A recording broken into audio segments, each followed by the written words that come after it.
தென்னை ஓலையிலேருந்து சீமார் செய்ய போகலாமா? வாங்க போகலாம். அதுக்கு வந்து இது மாதிரி தென்னை மரம் இருக்கும் இல்லையா, அதில் வந்து மட்டைகள்லாம் இருக்கும். அந்த மட்டையிலேருந்து தான் வந்து சீமார் செய்வாங்க. வாசக்கூட்டு சீமார் செய்கிறதுக்குலாம் வந்து இதுதான் வந்து எடுத்து செய்வாங்க. பார்த்திங்கன்னா இதில் வந்து காஞ்சதும் இருக்கும், பச்சை மட்டையும் இருக்கும்.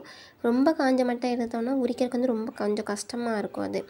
அது வந்து ஓரளவுக்கு காஞ்ச மட்டை அப்படிங்கிறப்போ பாதி பச்சையாகவும் லைட்டாக காஞ்சிருக்கும். அந்த மாதிரி மட்டையில் வந்து சீக்கிரமாக வந்து உரிக்கலாம். ஈஸியாக வந்து உரிக்கிறதுக்கு ஈஸியாக இருக்கும். ரொம்ப ஸ்ட்ரெயின் பண்ணி உரிக்க தேவையில்லை, சல்லுன்னு உரிச்சிடலாம். அதுக்காக வந்து மட்டையை இந்த மாதிரி எடுத்து வெட்டி வச்சுருக்கோம். அந்த மட்டையிலேருந்து இந்த மாதிரி வந்து ஒவ்வொரு இதை வந்து தனியாக வெட்டி பிரித்து எடுத்துட்டோம்.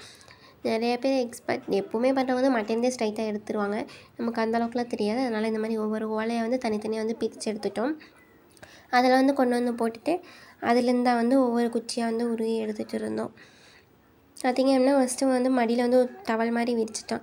அப்படின்னா வந்து இது கிழிக்கிறப்ப வந்து நிறையா தூள்லாம் விழுகும், பட் ட்ரெஸ்ஸு ஃபுல்லாக ஆயிரும். ஆனால் இந்த மாதிரி துணி விரிச்சிட்டோம் அப்படின்னா வந்து பிரச்சனை இல்லை. அதே இல்லாமல் நம்ம கிழிக்கிறப்போ வந்து மேலே வச்சு கிழிக்கிறோம் இல்லையா, அப்போ வந்து கீச்சறக்கும் வாய்ப்பு இருக்குது நம்ம மேலே.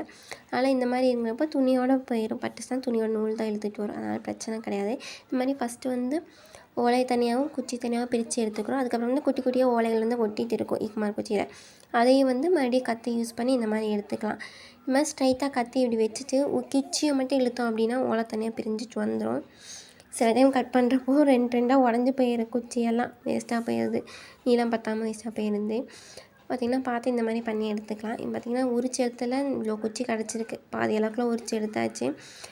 ஒரு 2 மணி நேரம் 3 மணி நேரம் உட்காந்து செய்ய வேண்டிய வேலையாக தான் இருக்குது. பார்த்திங்கன்னா நாங்கள் இந்த மாதிரி ஓலையெல்லாம் எல்லாத்தையும் வந்து உரிச்சு எடுத்துட்டோம். இந்த மாதிரி மீதி இருக்க அந்த ஓலையில் வந்து நல்லா வெயிலில் காய வச்சு எடுத்துக்கிட்டோம் அப்படின்னா நல்லா வந்து தண்ணி காய வைக்கிறதுக்கு அந்த மாதிரிலாம் வந்து யூஸ் பண்ணிக்கலாம். பிரித்த ஓலையெல்லாம் யூஸ் பண்ணிக்கலாம். பார்த்திங்கன்னா வந்து நம்மளோட சீமார் வந்து ரெடி ஆகிடுச்சு. பார்த்திங்கன்னா மிஷின் வந்துருச்சு, எக்ஸ்போர்ட் பண்ணுறதுக்குலாம் வந்து மிஷின் இருக்குது. அதை வச்சு வந்து உரிச்சு எடுத்துருவாங்க. நம்ம வீட்டுக்கு அப்படிங்கிறப்ப நம்ம இந்த மாதிரி கையிலே வந்து உரிச்சு எடுக்கலாம். பார்த்திங்கன்னா ஒரு கட்டு சீமார் 3 மட்டை உரித்து ஒரு கட்டு சீமார் தான் கிடச்சிருக்கு.